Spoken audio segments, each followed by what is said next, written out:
Good evening. I'm Dr. Reed. Always a pleasure to meet a colleague, sir. Especially when he was supposedly dead. A colleague? Are you a doctor too? Not anymore, sir. I used to be Dr. Rakesh Chadana. Now, I'm just Mr. Chadana, pawnbroker and humble guardian of this morgue. What do you mean, you used to be a doctor? Was your license revoked? No, sir. It is just that I like to be precise. I run a little pawn shop while taking care of the dead. But I used to be a real doctor. Are you afraid or uneasy being surrounded by so many corpses? Why should I? These bodies are empty vessels. Flesh left to decay. Poof. No soul anymore. All gone. An interesting point of view. And quite an exotic one, too. Most people fear, or at least have a respect, for dead flesh. Sir, as a medic during the war, I learned to face my death and the death of others. It's the pain we have to tame, not death itself.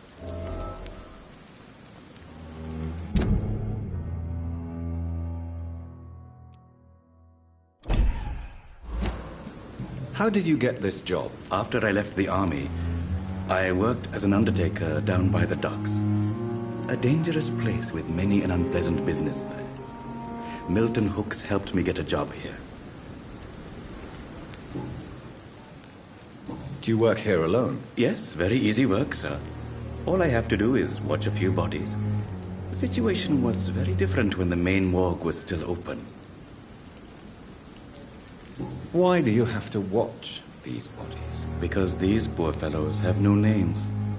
We keep them in case someone comes looking for the missing. Sadly, very rarely happens. Why close the hospital's main morgue? It was for sanitary reasons after the beginning of the epidemic. Cadavers had to be moved to the nearest mass grave. Have we met before? I don't think so, sir. Why? When we first talked, you said you were glad to meet me since I was reported dead. Funny story, sir. Your sister came here a few nights ago. You were missing, and she was looking for your body. She must be very relieved now. A pawnbroker? I expect you get all types of people here. Yes, sir. All kind of people. For I sell all kind of goods. Who comes here to trade with you? It's very unhygienic, even unsafe. Diseases can spread. For the hospital. I'm very cautious, sir. I've been a doctor, remember? And all my clients are good people. In fact, I think I only know good people. What kind of goods? With the quarantine, it's not always easy to buy things. So I trade. I exchange. Some people sell, some others buy. I like to help. Since you're not afraid of dying, do you believe in life after death, Rakesh? No. I believe we must do all the good we can while alive. For our time is short, and the obstacles are endless. Do you think you would enjoy immortality as a concept? I don't think so. Don't mistake me. I love life, and I'd like to live a long life. But everything has to decay, sir. Even goodwill. Do you really believe goodwill cannot last? As I said, sir, everything decays. If I was to never die, goodness, I would be bored or worse. And I like to be helpful, sir. Quite depressing, wouldn't you say? Yes, but the good news is, we'll all die before losing our humanity, sir. So you're ready to die? No, I'm not. I don't fear death, for I won't see it. What troubles me is the pain my death will inflict to those I know. You're a wise man, Mr. Chadana. No, Dr. Reed. I am a foolish man. But I like to think otherwise.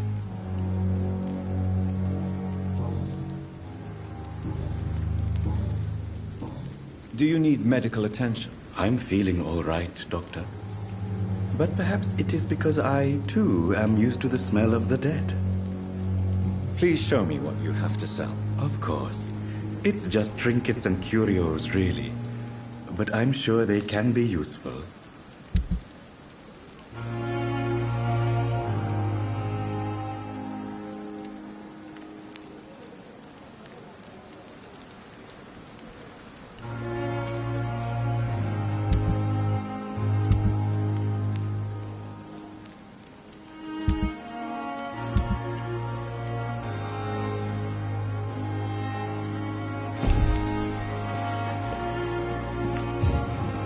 It's locked, all right.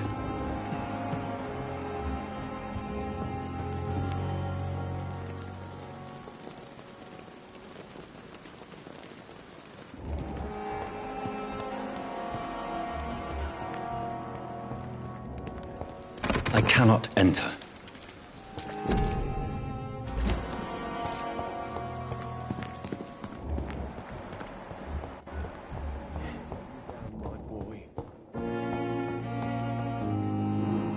Good evening, Doctor. I believe we're going to be working together. Dr. Reed. Dr. Swansea informed us of your arrival, but I could not dare to believe we'd have such good fortune. Such an honor, sir. Thank you. And you are? I am Thoreau Strickland, Dr. Thoreau Strickland. I'm a great admirer of your work, Dr. Reed.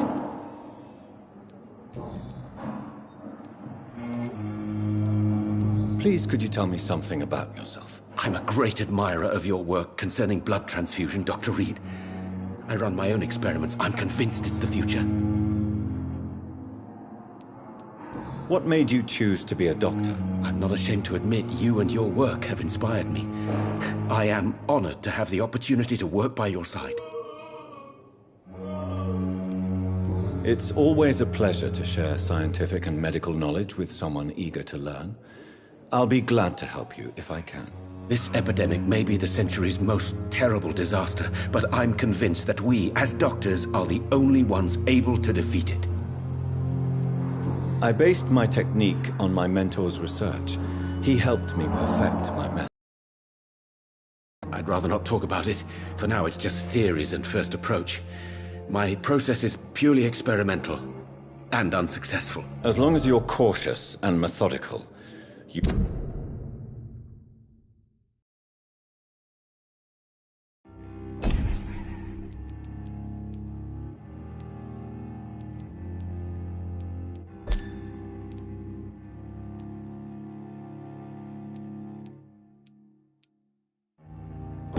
may remain empty-handed, but you won't fail.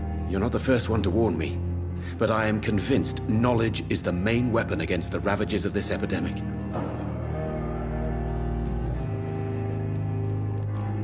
What can you tell me about the Pembroke? Well, it has always been an honor to work with Dr. Swansea. But with your arrival, I can't think of a better opportunity to learn about blood transfusion.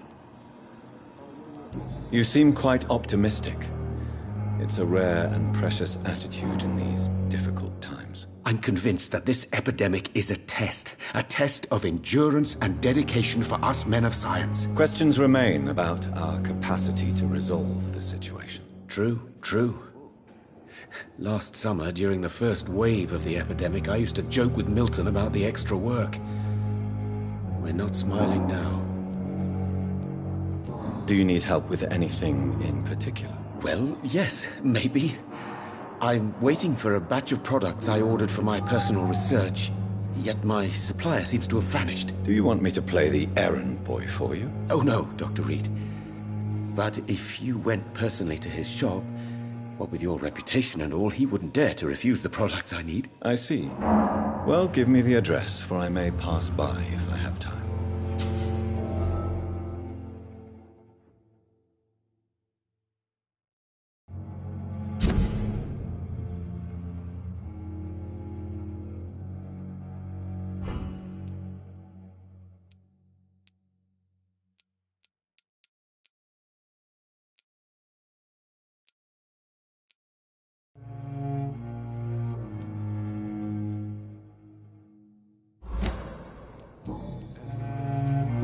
What do you think of Dr. Ackroyd's aversion to modern medical methods? It's a shame he's so narrow-minded.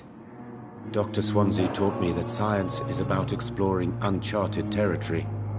I'm convinced that's true. With the influenza and all that's going on, you should put your differences aside, don't you think? Why is it so difficult to work together? I believe that if Dr. Ackroyd had been the one to discover the transfusion process, he would be the first to recommend its use. So you believe it's just a question of jealousy and pride? Dr. Ackroyd is as proud as he is blinded by his obsolete concept of medical science. Tell me more about your willingness to experiment with new medical techniques. Harvey Fiddick is a patient suffering from a severe injury that could cripple him if not treated correctly. I'm convinced your blood transfusion technique could help him. What is it you really want? To save him, or to prove your point? Fair question. I want nothing but to save my patient, Dr. Reed. Especially since I know Mr. Fiddick's story. Tell me Mr. Fiddick's story. Our first diagnosis was compromised because Mr. Fiddick lied to us about the real origin of his injury. He first claimed it was an accident. But why would he hide such crucial information from us? Because he is a proud father, ashamed of putting his children at risk because of his own negligence. This personal involvement could also appear to be a lack of impartiality. You must know that a good surgeon must remain neutral. I agree. But that does not excuse Dr. Ackroyd's behavior. A man who did not even take time to converse with his patient. Do you think keeping his distance was a mistake? All I know is that I'm taking care of human beings with desires, hopes, and fears. Not some biological machine comprised of blood, bones, and flesh.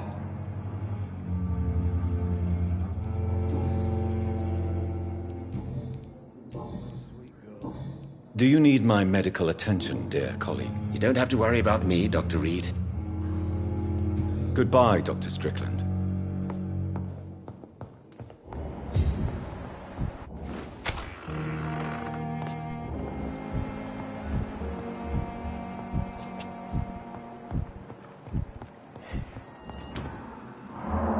Good evening, Mr. Fiddick. Good evening, Doctor.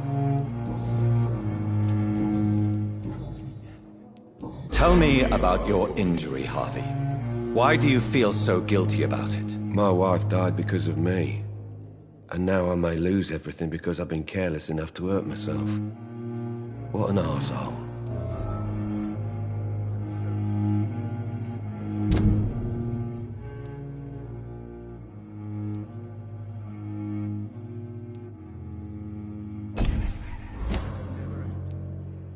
How could your job be responsible for your wife's death? I was working a double. She went out to bring me a hot meal and got caught in a German bomb raid. You can't hold yourself responsible for your injury, Mr. Fiddick, unless you tried to hurt yourself. Of course I didn't hurt myself. But I can't work until my arm is fixed. My children need to eat, Doctor. Tell me more about the death of your wife, Harvey. 1915. I was in the army, building workshops for the Royal Flying Corps. Helen was happy I wasn't sent to the front. What happened? The Germans sent Zeppelins to bomb the construction site, but they missed their target. My wife was bringing my dinner when the bombs fell. I'm sorry for your loss. So many died during the bombings. I served in France and witnessed the carnage there. I would like to say that she didn't suffer. Truth is, I have no idea. I just know that I'm all that me kids have. Poor little bleeders. How are your children after losing their mother? They were smaller then. The only good thing about this is my Helen didn't bring them with her that night.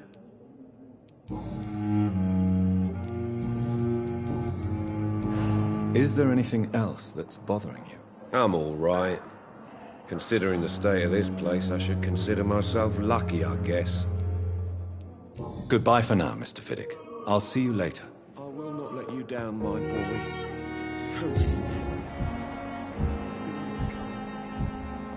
How can we be sure we're making a difference?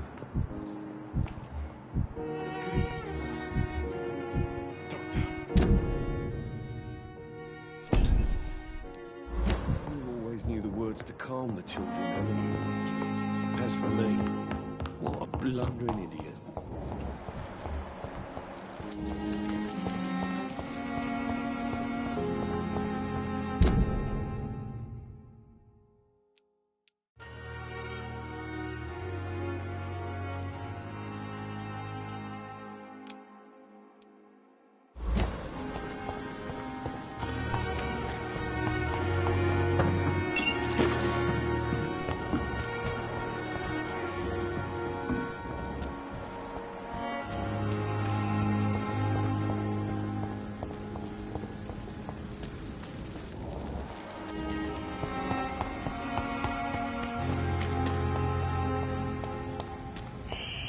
Scowl voices in the garden. I should investigate.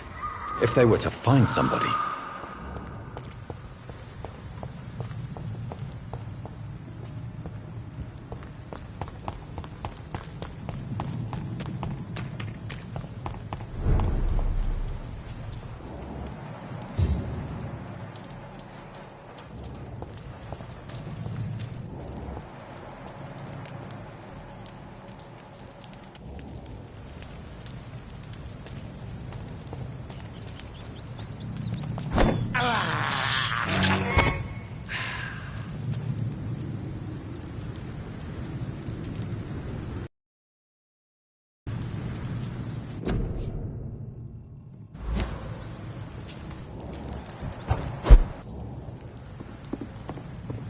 It's locked, all right.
I cannot enter.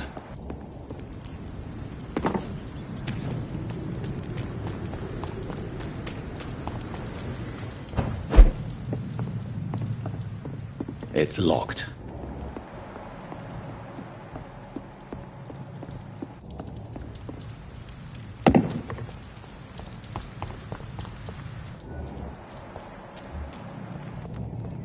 Are you dead? I said stay away, sir.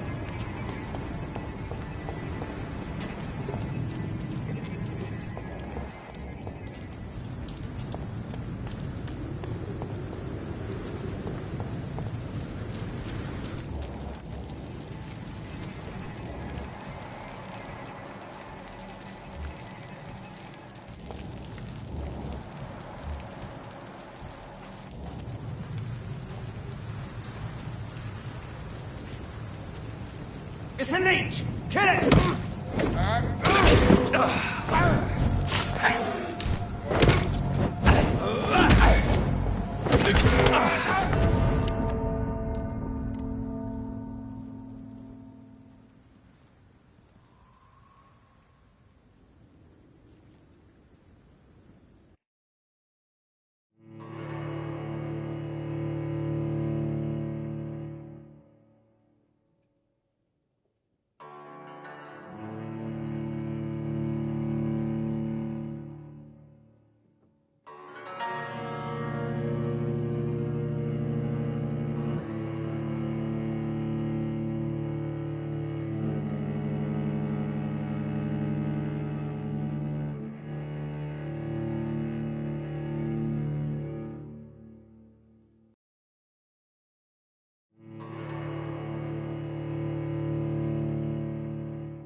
See them fancy clothes? This one's a top.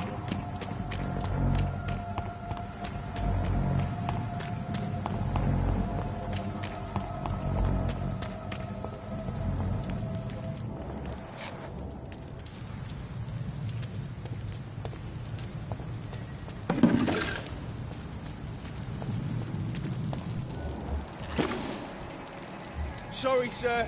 No admittance. Oi! You listening? Elise! You've gone!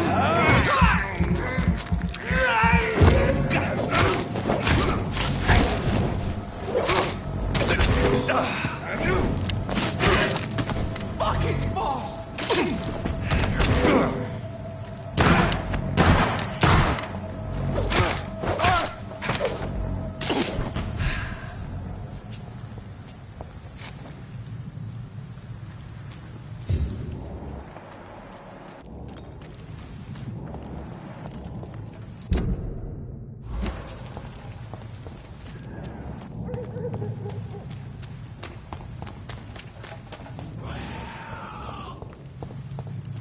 Steady, boys, we've got it!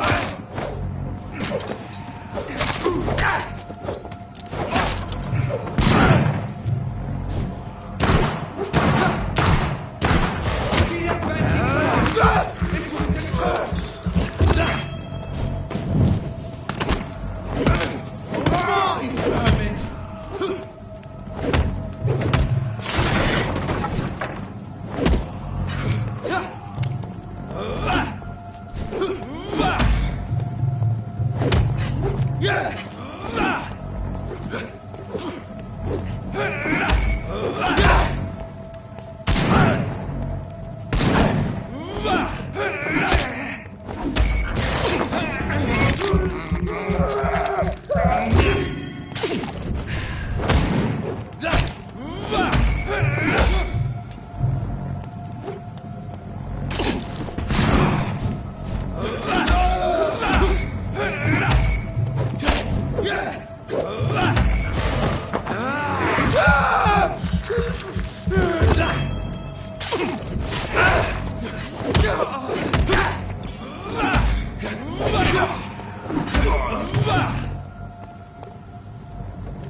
Good evening, sir. Who the fuck are you? Don't you see I'm busy here? Dr. Jonathan Reed, that's who I am. And who are you?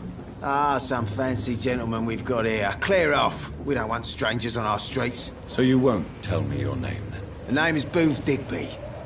Maybe I'll ask my boys to break one or two of your bones, just so you remember it.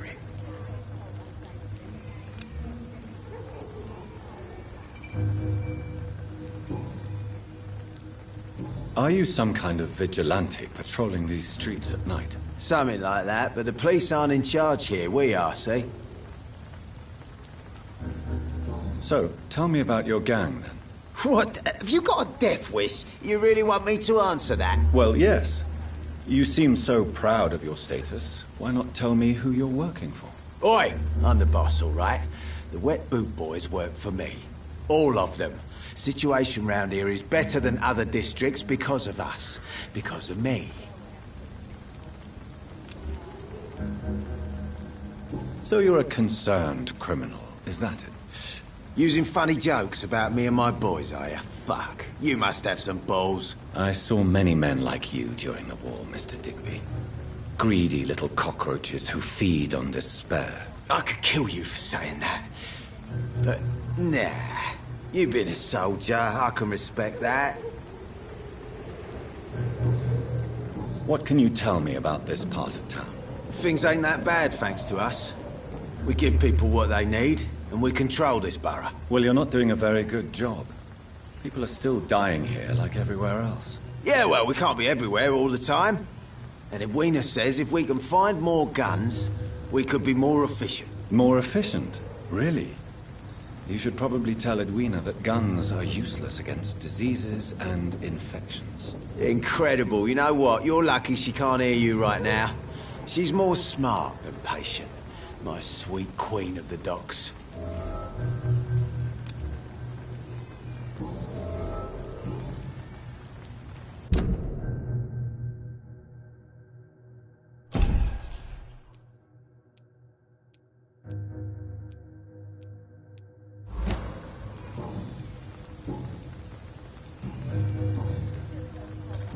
Do you need medical help, sir?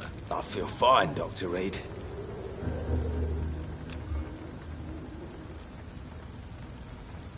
Goodbye, Mr. Digby.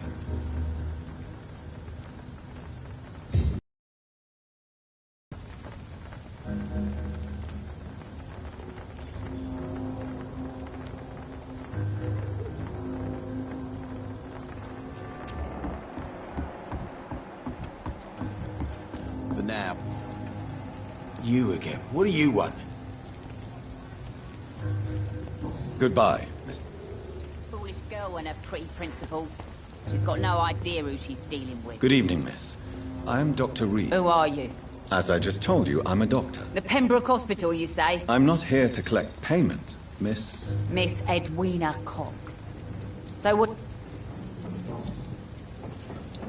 What can you tell me about your work? I'm a businesswoman. I buy and sell things, and I send my wet boot boys after anyone who don't play nice with me. Gang member and shopkeeper. Can't be easy running double shifts. If you're interested, I may find use of a doctor who can freely walk across the city, you know. I'm not interested in a career in the criminal underworld, Miss Cox. Fair enough. Stay away from us, then, if you don't want to get hurt, or worse. Since my return from the war, I don't feel that concerned by threats, knives, or even bullets, if you must know. That's exactly what that stupid trade unionist claimed after he attacked one of us. Booth and I reminded him a bullet beats words every time.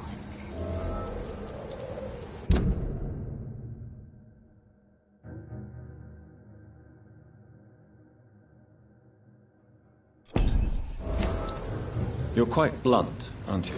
I like people who know what they want and say what they think. This is a time of great opportunity for those ready to embrace their destiny.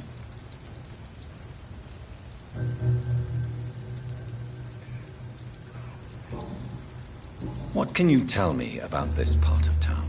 You can't trust anyone around here. As soon as you lower your guard, you can be sure some arsehole will take advantage of you. Really? Don't you think that's a little bit excessive? Bastards, all of them. This region only responds to violence and threats. You sound like you're thinking of somebody in particular. Take the gravediggers of Southwark. They must pay me every week, but it looks like they forgot who gave them permission to steal from the dead. Looting corpses in a mass grave. That is a new low. Whatever. Hey, since you're a doctor and all, maybe you can access that forbidden area and remind those bastards what they owe.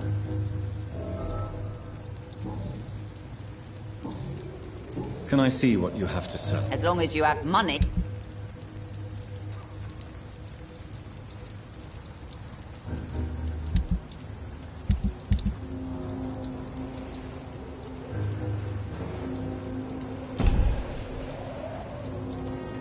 Good evening, Miss Cox. Hello again, Dr. Reed. What do you want?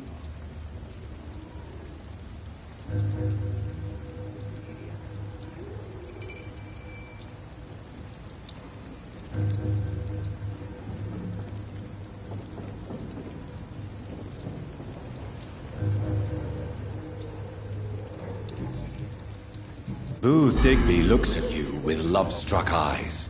Tell me, Edwina, is the feeling mutual? You have no idea how refreshing it can be for a woman to receive all the pleasure she needs. For once. I'll take your word for it. What is it, Doctor? A woman's not supposed to talk about these things.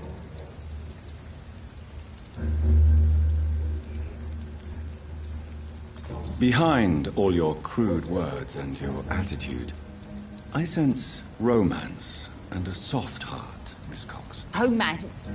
I have no time for such rubbish. I use Booth like I use everyone else. Tell me about the man you and Booth killed, Edwina. The bastard killed one of us and received retribution. There's nothing else to say. What happened exactly? I don't know and I don't care.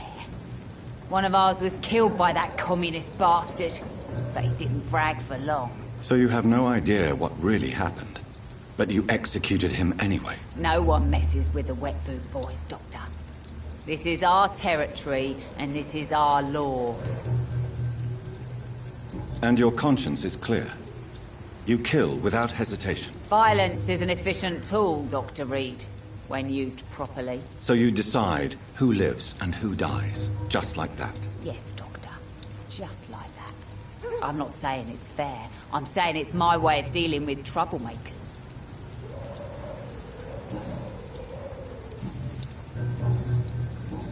Can I offer you my medical help, Miss Cox? I'm fine, thank you.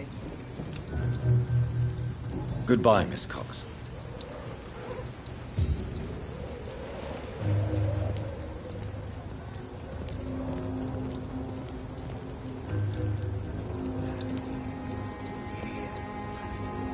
Without the wet boots keeping things straight, these parts would be running completely amok.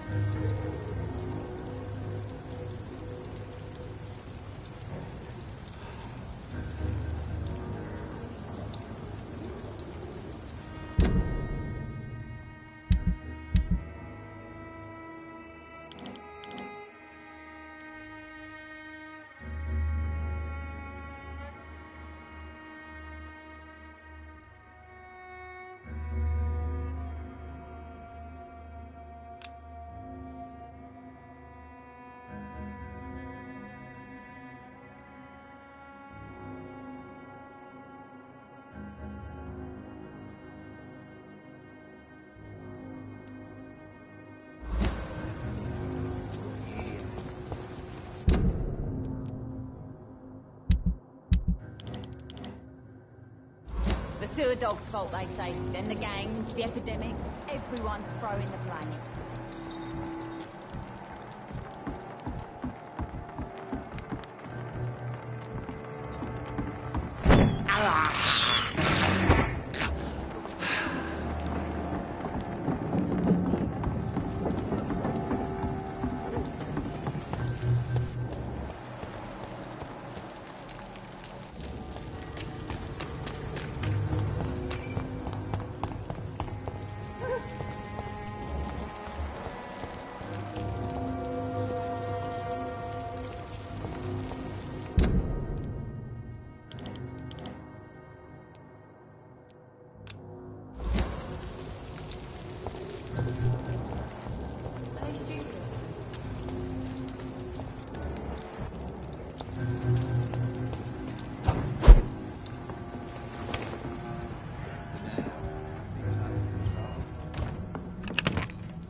William Bishop's blood is much more unstable than human blood and shows extensive mutation.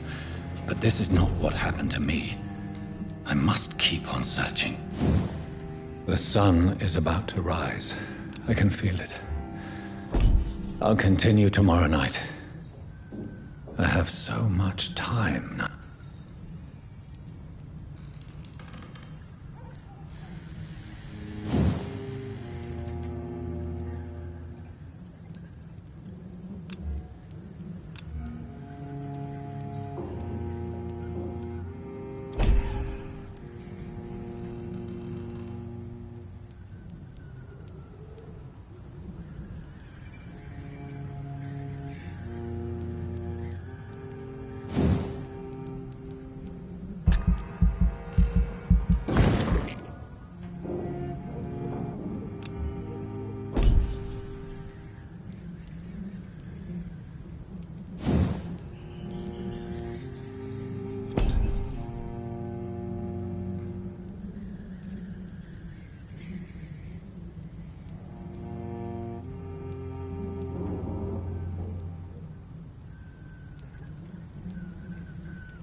Evening, miss. Well, I never.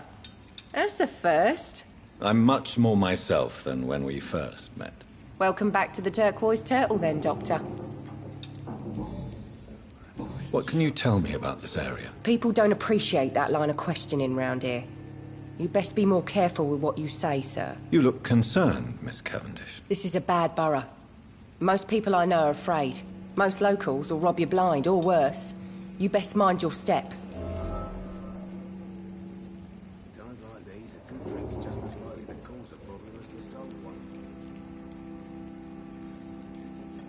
I have nothing to fear from the people round here, miss. Yeah, I'm a brave woman myself, Dr. Reed, but I'd be a fool to think I'm invincible.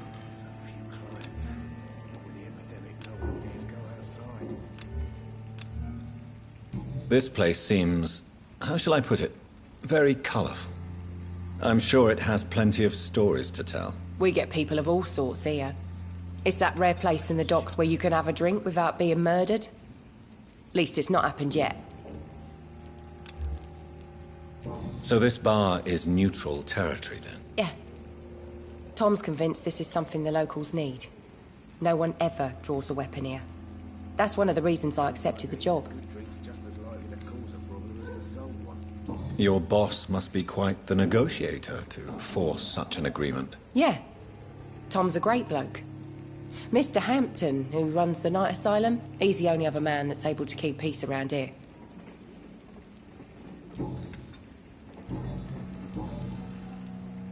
Excuse my curiosity, but where exactly are you from, Miss Cavendish? Believe me, I never judge someone on their place of birth or the color of their skin. If that's true, you'd be one of the few not to make fun of me. Just you, Tom, Dyson, Miss Fishburne, and of course Mr. Hampton. I'm sorry if I worried you. I was just curious to find out if you know this part of town well. Nosy. My dad was a sailor from Bombay, and my mum was a maid born up in Glasgow. They got married in London. And here I am.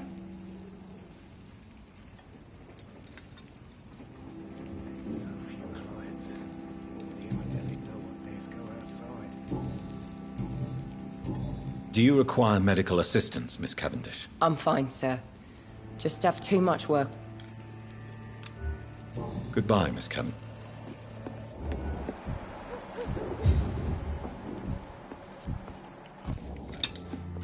Times like these. Good evening, sir. drinks just as Whatever. likely to cause- Don't you recognize me? Don't take it, Piers. Yes. I'm Jason Delaney.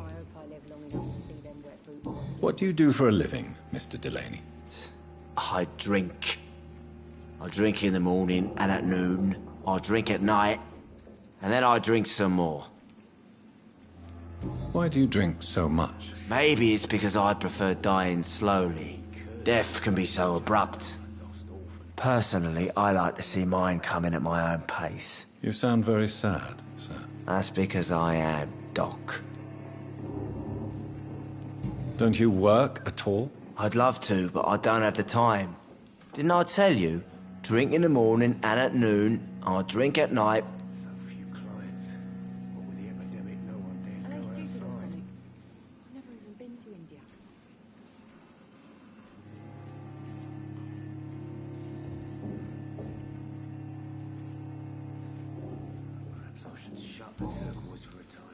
Is there anything in particular that you like about this part of town? Except for the cheap drinks, I mean. How dare you say such a thing?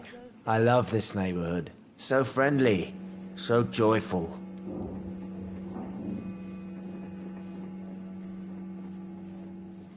I should have offered a drink to the boy. Being cursed or not, he's just an lost orphan. No reason at all to rejoice, then? Life is hopeless and then we die, is that it? Let me tell you a story. All right.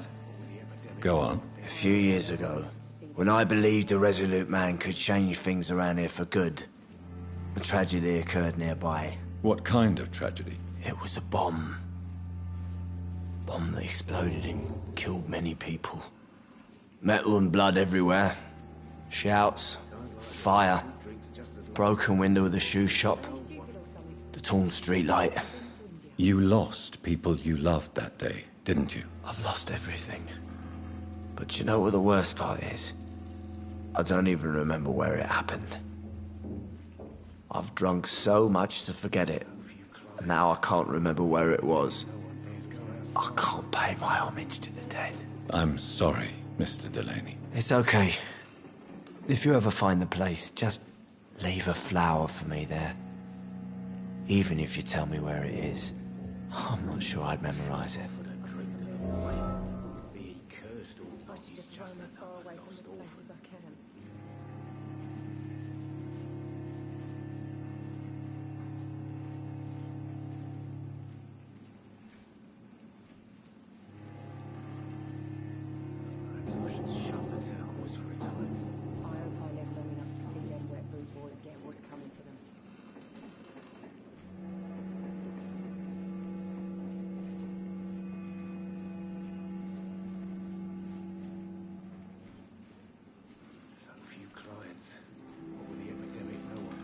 Is there anything in particular that you like about this part of town?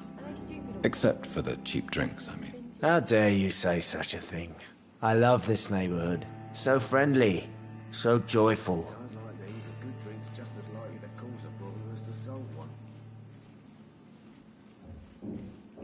No reason at all to rejoice, then? Life is hopeless and then we die, is that it? Let me tell you a story.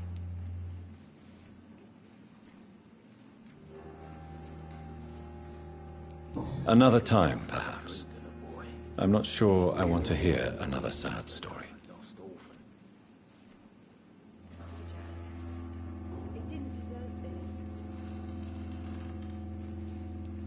Is there anything in particular that you like about this part of town? Except for the cheap drinks, I mean. How dare you say such a thing? I love this neighborhood. So friendly. So joyful. Why are you so cynical? Cynicism is the polite way to express despair, Doctor.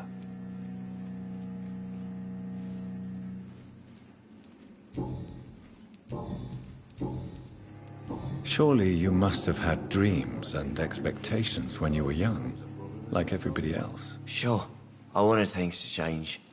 To really change, and to change for good. The bigger the dream, the harder the fall.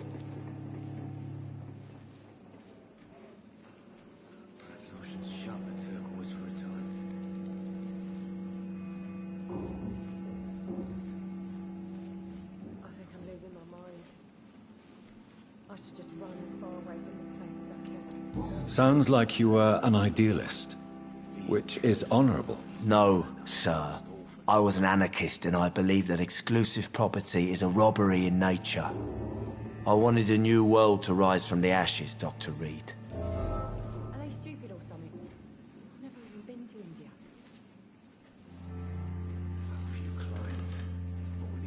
Do you really think the world is that bad? No, I believe we all can choose to make it better. But most of us are too weak, too corrupt and too guilty. I failed for sure, but others will come. I want to know more about your past as an anarchist, Dyson. I'm still an anarchist, Doctor, make no mistake. I just reject violence as a tool to change the world, unlike my comrades.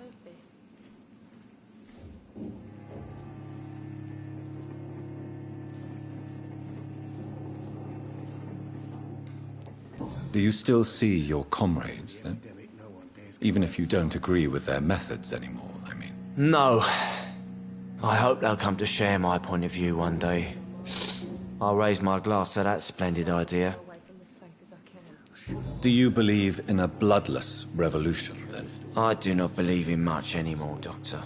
But I'll admit I like your idea of peaceful change. I like it a lot.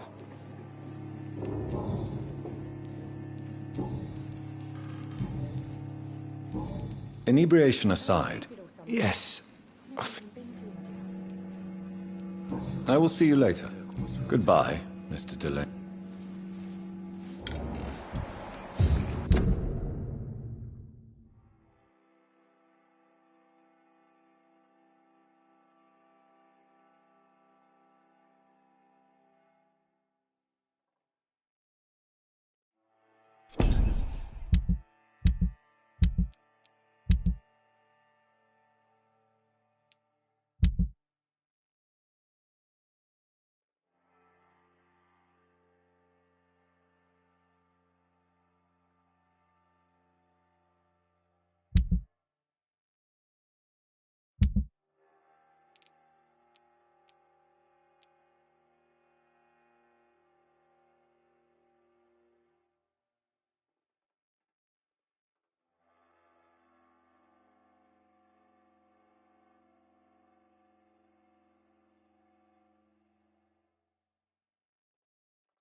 Steady, boys!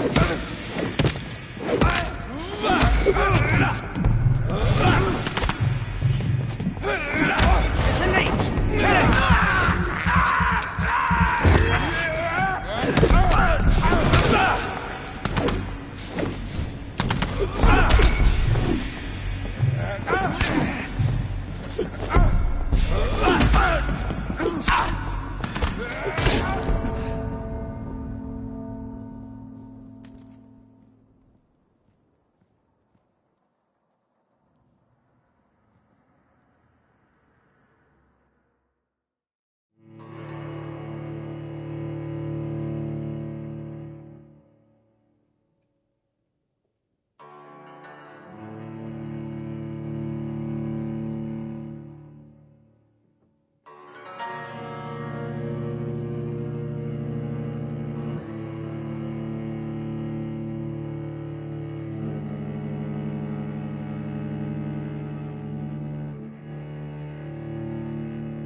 Sorry, sir.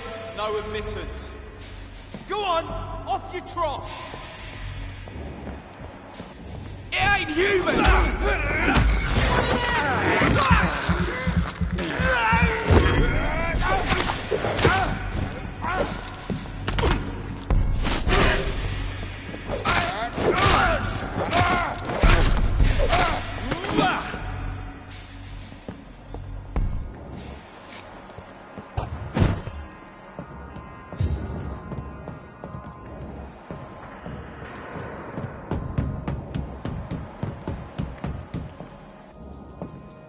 I cannot enter.